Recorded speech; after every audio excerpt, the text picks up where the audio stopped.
Untuk mendukung Belajar Bentar, kalian bisa mengklik subscribe. Halo, selamat datang di Belajar Bentar.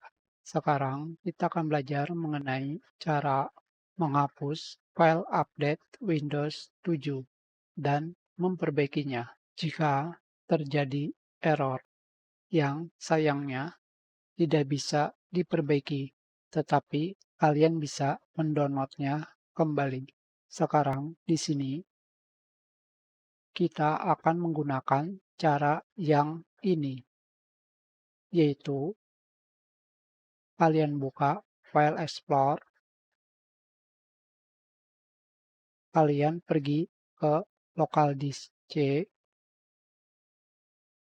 folder Windows, kalian cari folder Software Distribution.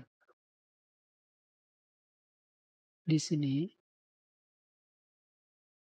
kalian pilih Download. Tentu saja di sini kosong, tetapi jika kalian memiliki filenya, kalian hapus semuanya, seperti keterangan di sini. Kita kembali, di sini terdapat software distribution versi lama. Filenya seperti ini.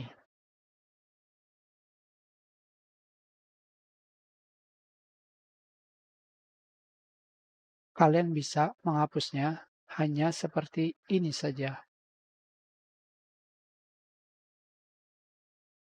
Selanjutnya di sini kalian tekan tombol Windows plus X.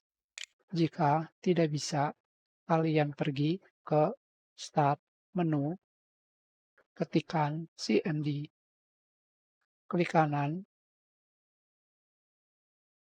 Run as Administrator, klik Yes. Selanjutnya di sini kalian ketikkan seperti di sini.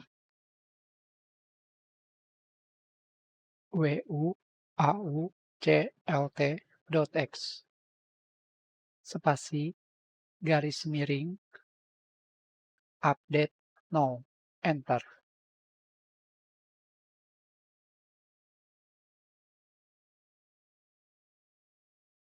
Dan kembali kalian pergi ke Control Panel, Windows Update. Dan kembali kalian cek for update.